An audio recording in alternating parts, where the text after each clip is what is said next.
Not the Footy Show. Scored the try tonight from Montana. Around and then with Campignolo, change of direction. The Tolly back towards the posts. Now halfway through the set. Maybe Joey Montana will have a go from dummy half. Round, Robinson, kicks the collar. It's on the line. It's done it. Ronaldo.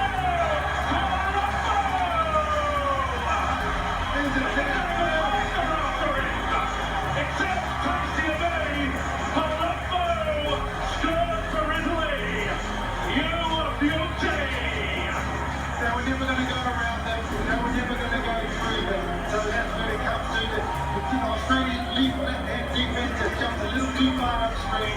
The kick threads the needle. Absolutely brilliant.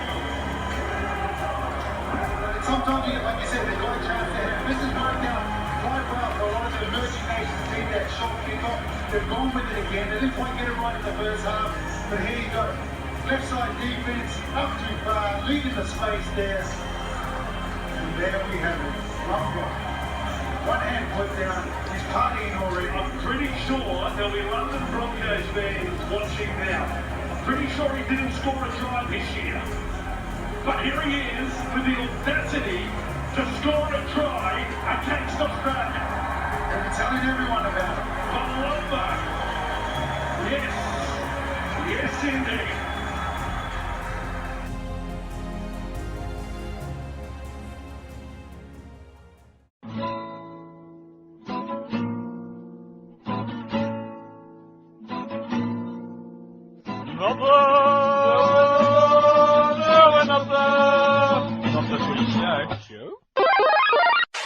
G'day everyone, welcome to episode 272 of Not the Footy Show. I'm Warrick Nicolson, Robb Cox with me, playing with his guitar picks.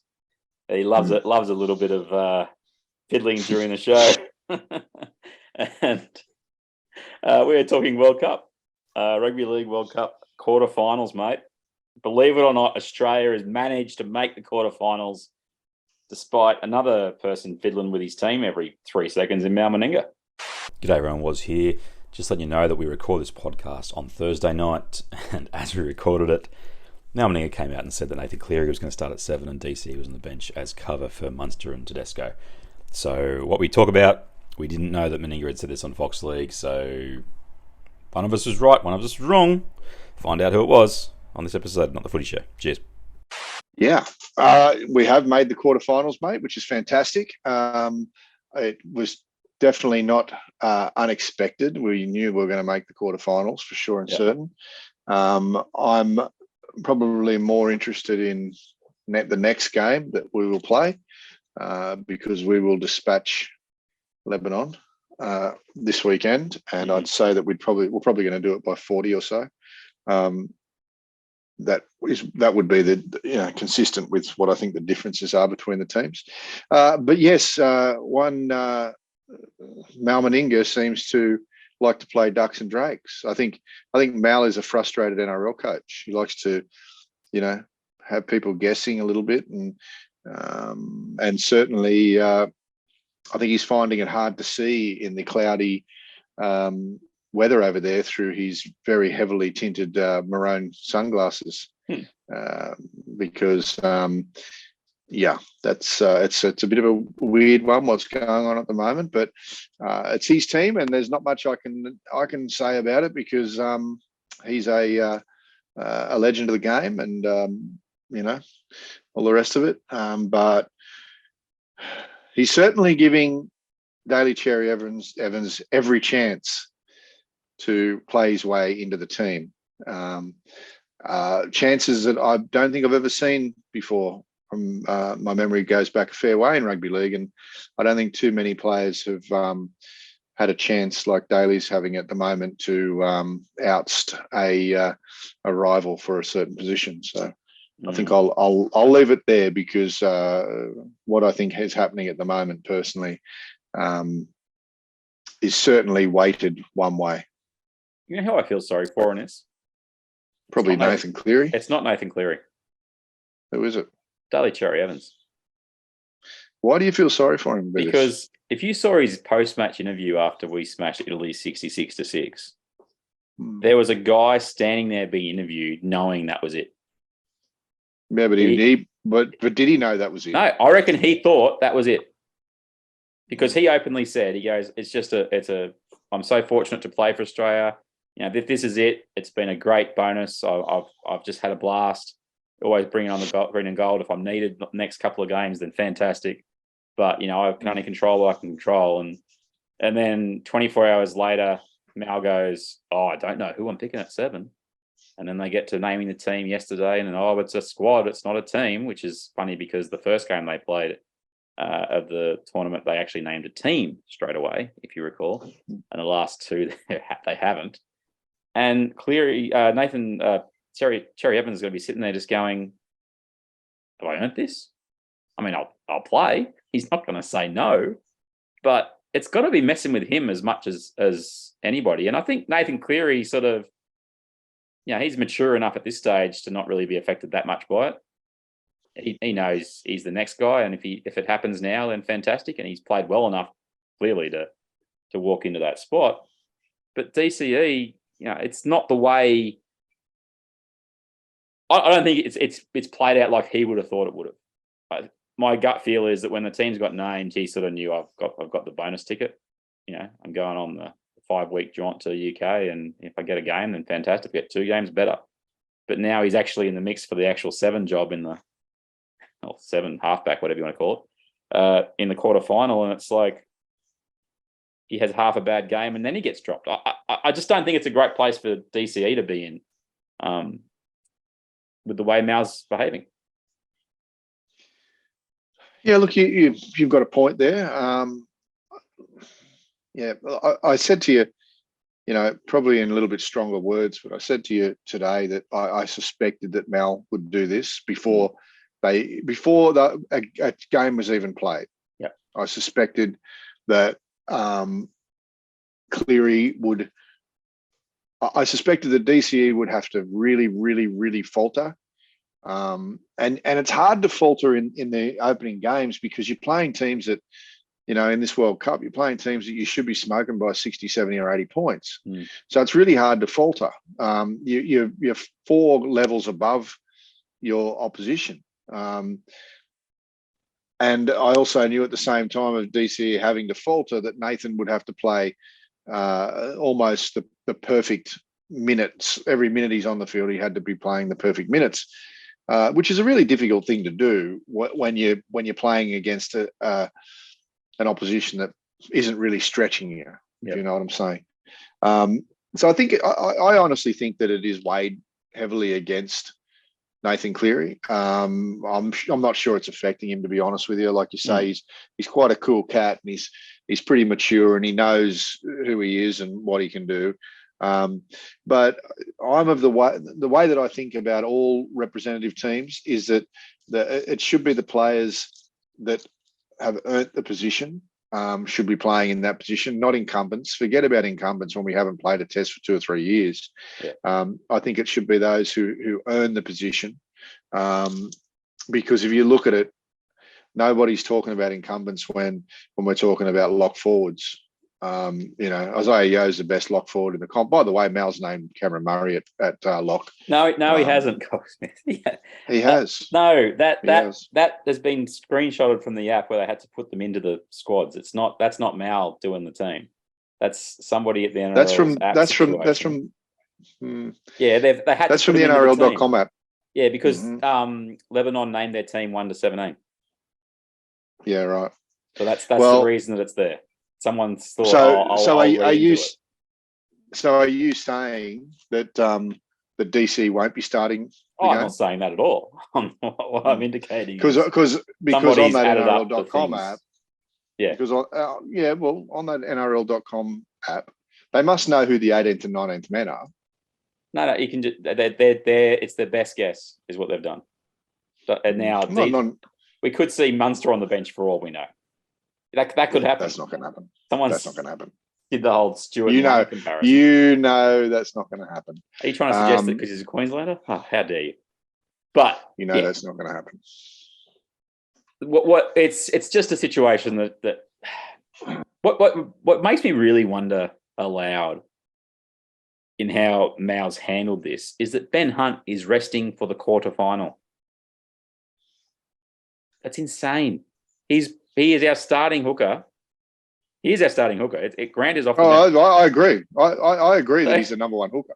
He plays 2 games that don't matter against Scotland and Italy. And then for the next game that matters after the Fiji one, he's not playing in the team at all. He's rested. So we're going to have Ben Hunt go into the semi-final, having not played one half of footy with probably our best spine combination. And as I said to you before, the reason why Hunt isn't playing is because he needs a spot for DCE or Cleary, whichever one you want to say. Yeah. He needs a spot for another halfback. So he's, like I say, I think we're going to walk through Lebanon. But for cohesion in the team, the very first time that we're going to play our strongest team will be against New Zealand. Yeah. And just expect it all come good. Yeah. It's all going to click, apparently. Well, it will click if you just play the Queensland team against them. But unfortunately, he doesn't have enough players to do that. So some New South Wales players, including your captain, will have to play, which must really get under his skin, I'd suggest. I actually sent you a message. I've been reading, it's not near me now, but Meninga's was written sort of early 90s or mid 90s as his sort of biography about, where the person who wrote it sort of has comments from Meninga through the years that they recap. And I happen to be reading the 1985 period. And it's interesting because Meninga was part of that Australian squad that was coached by Terry Fernley. I don't know if you recall, but New South Wales won that series. It's the first one they'd won.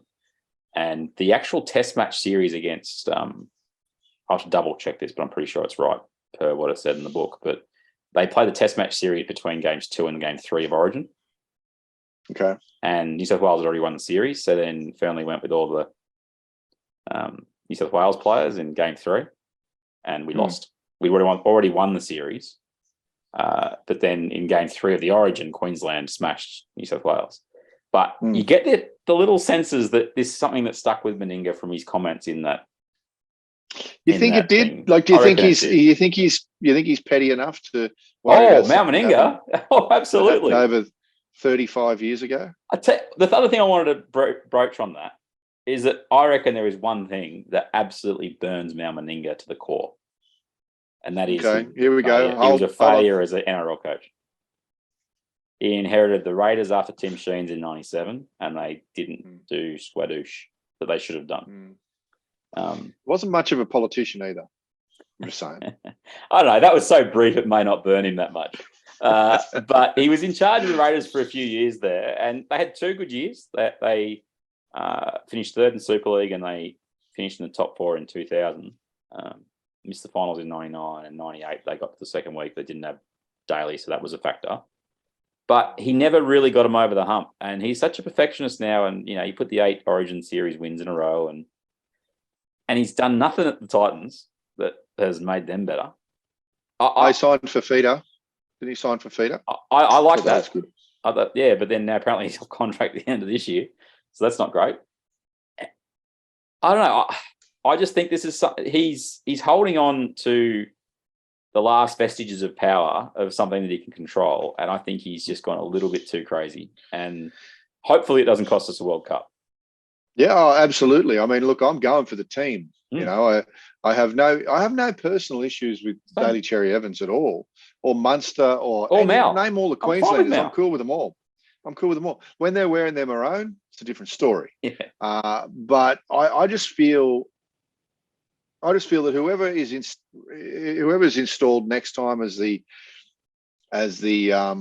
Australian coach, I'm not sure that they should have ever coached an Origin team or played an Origin team for that matter. I'd like to see a coach come in that maybe give it to Hook, give it to Griffin or Silvertongue. It is decided. It is decided. Supercoach Seabold. Maybe he'll coach Manly and he'll coach Australia at the same time. Decided. Why not? Done. Why not? It's happened before. Even a boardroom with the ARLC commission.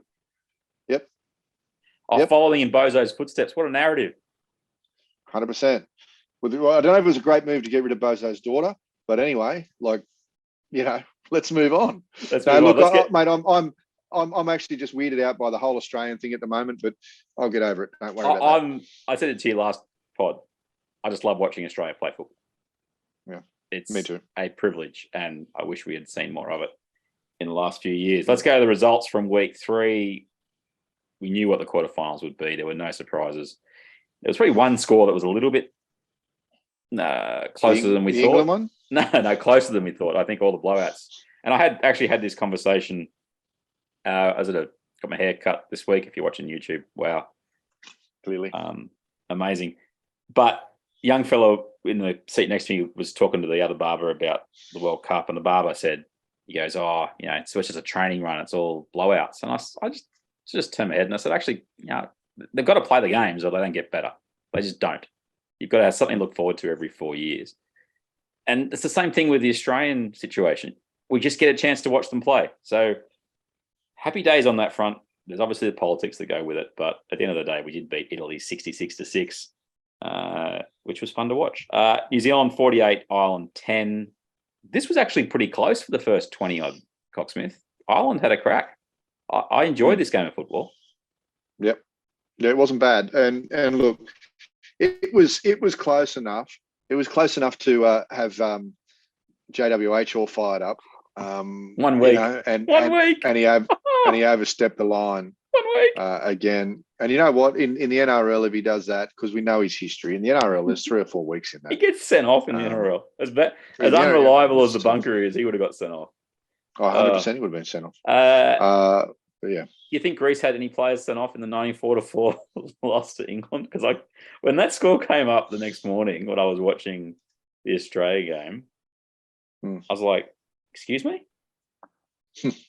17 tries. Yeah. It's the only one I didn't only watch the 5 or 6 minute highlight packet. I couldn't sit through the mini because I just would have been disheartened.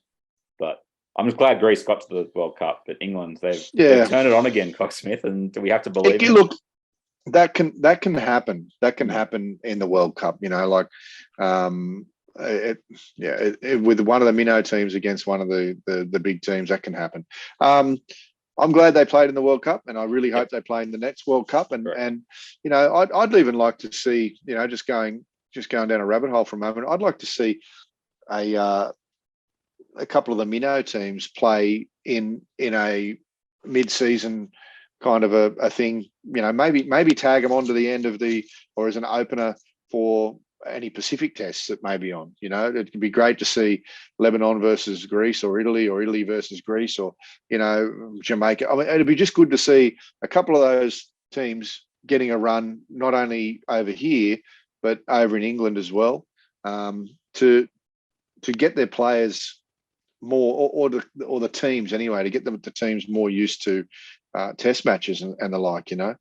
And it'd be great to see more players make themselves available for those minnow teams, because a lot of them want to play for Samoa and Tonga, naturally, because a lot of them are from Samoa and Tonga. Yep. But it'd be good to see a few of the boys, a few of the NRL boys stick their hand up to maybe go back through their family tree and go and play for a few of the other teams. The other surprising score was Fiji only beat Scotland by 16 points. Same Scotland that we beat by 80-odd. But Fiji, just had to win. All they had to do was win, and they did that. Yep. So all good for them. We beat Italy, as I say, 66-6. And this was less impressive than the Scotland game. I thought we looked a little bit. We weren't anywhere near as clinical as we were against the Scots. I don't think it was a case of Italy standing up and sort of stopping us. We just didn't quite have it going for us in the same sense. Lebanon gave Jamaica a toweling up, 74-12. It could have been a lot more if Douay. Was it how was Douay? No, Douay. So it's like DWAY-HEE. If he'd kicked half decently in the second half and Mitchell Moses got rested, they might have hit 90. Speaking of hitting 90, Tonga beat Cook Islands 92-10.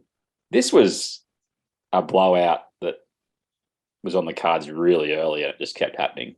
They were disappointing, Cook Islands. This was a shame to watch. As good as Tonga played, seeing the Cook Islands just roll over was disappointing.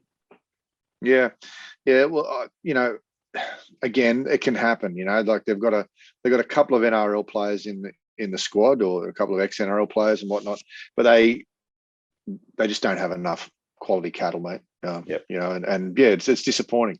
But that's hopefully that lights a little fire under the young guys, and in 4 years' time we'll see them back. And look, they generally do play in some of the Pacific tests. Yeah.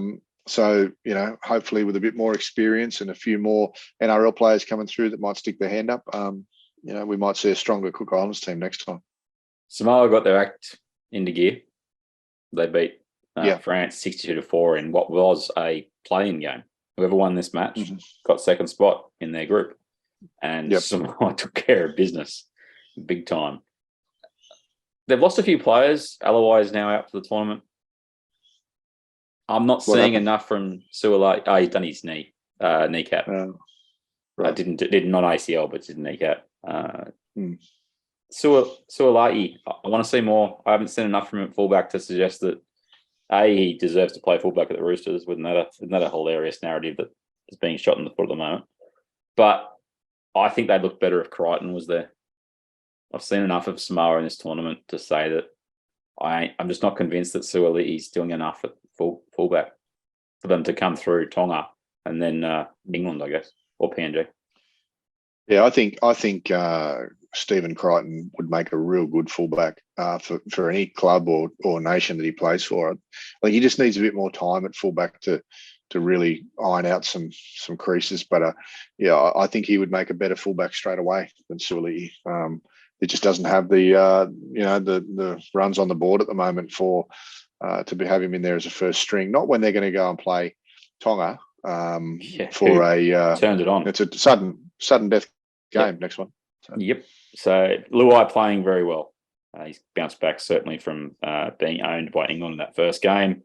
And the final match, PNG beat Wales 36-0. We'll get to the quarterfinals. Here are the matchups. They are as we expected last week, but I'll go through them very quickly. Australia play Lebanon 6:30 a.m. Sydney time on Saturday morning. England play PNG 1:30 a.m. Sunday time. New Zealand, Fiji 6:30 a.m. Sunday time. And Tonga, Samoa 1:30 a.m. on Monday. Do we give... We've said Australia's going to wipe the floor with Lebanon, even though Moses is playing well and the team as a whole just put a big score on. Going to move past that game because Australia will win that. They just will. Yep. Can PNG beat England? Last time out, they did beat them in PNG. The last time the Lions to it. Yeah, they're not beating them over there, mate. No, I don't think so. I really don't think so. I want to believe. I've been impressed by PNG for 3 games in a row. Yeah, I think they're your little smoky kind of favourite, aren't they? You like to pick a little bit of a long odds team to come on in, but no, I just don't think they've got the class, mate. I think that all those Super League players, as well as a couple of handy NRL players that are playing for England, are going to have the wood on PNG. If England hadn't put massive scores on their opponents, I'd give PNG a real shot. I just feel like physically England are going to be a lot rested compared to PNG, because PNG play that game. We've talked about how hard they hit. They've been going bang, bang, bang 3 weeks in a row. They also have a shorter turnaround than England in their last match. England to get through, but I would love it if PNG could spring the upset. Fiji, will they get within 30 of New Zealand? No. Sorry, Fiji. I'm with you there. New Zealand, Jerome Hughes, 1 game under his belt, another game under his belt. They'll be fine. They won't miss JWH. They'll be sweet. Tonga Samoa. This is the big one as we wrap up the show. This is what we're wrapping the show with is the tough one. Tonga won all their games. Looked good in the first one, looked good in the last one, not great in the middle one. Samoa, horrible in the first game against England, like really bad, but then have wiped the floor with their next 2 opponents, and Jerome Luai's hitting some straps. We said Samoa would get through Tonga at the start of the tournament. I was a little bit less sure, but I ended up going with them as well. Are we changing our mind as we go into the quarterfinal, which is played Monday morning? Yeah, look, mate, it's a toss of the coin, this one. This is going to be a good game. It's going to be a good game, and because it's sudden death, it's going to be brutal as well. Yep. They'll be hitting like PNG hit. I could have changed my mind. For me, it might be Tonga. I'm not entirely sure. Again, mate, it's a toss of the coin, and you know that I'm not a betting man. But even if I was, I don't know if I could bet on this one. What are the odds saying? Have we got a Give me 2 seconds. I'll look it up. Yeah. And maybe if you've got the team list there as well, it might be. No, they won't be. They won't be out till later in the week, unfortunately. Okay. Just looking up now. But it is a very interesting matchup because they are pretty. They're each other's rival. Being the other two Pacific Island minnow nations, feeder nations to New Zealand. Okay, so the odds are Tonga $1.60, Samoa $2.35. I think they're a little bit short, Tonga, but I'm with you. I'm going Tonga to knock out Samoa because I think their forward pack's better. Yeah, I think Tonga by less than 10. If you want some value, Lebanon are $81. England. What are Australia? Is it $1.002? Yeah. Papua New Guinea are $10 against England. If I look at the line, Papua New Guinea getting 22.5. It's not without merit. Yeah. Fiji at $21, a line of 30.5. And what do you reckon Lebanon's getting with the start? I haven't looked either, so we'll both have a guess. $81. I reckon they're getting a 38-point start. I'll go 48.5. You ready? Okay. Well, survey says 42.5. 42. You were slightly closer. Right. I was slightly closer. Yeah. Yeah. Look, I think they're going to get beaten by about 40. That's what I think. Okay, so we're both going with Tonga, people. We've turned on Samoa. We just can't get that first game out of my head. That's how I view it. And that means that the semi-finals will be Australia, New Zealand, and England versus Tonga. I'm just going to open up to win the World Cup right now. We've got Australia $1.45, New Zealand at $6. Wow.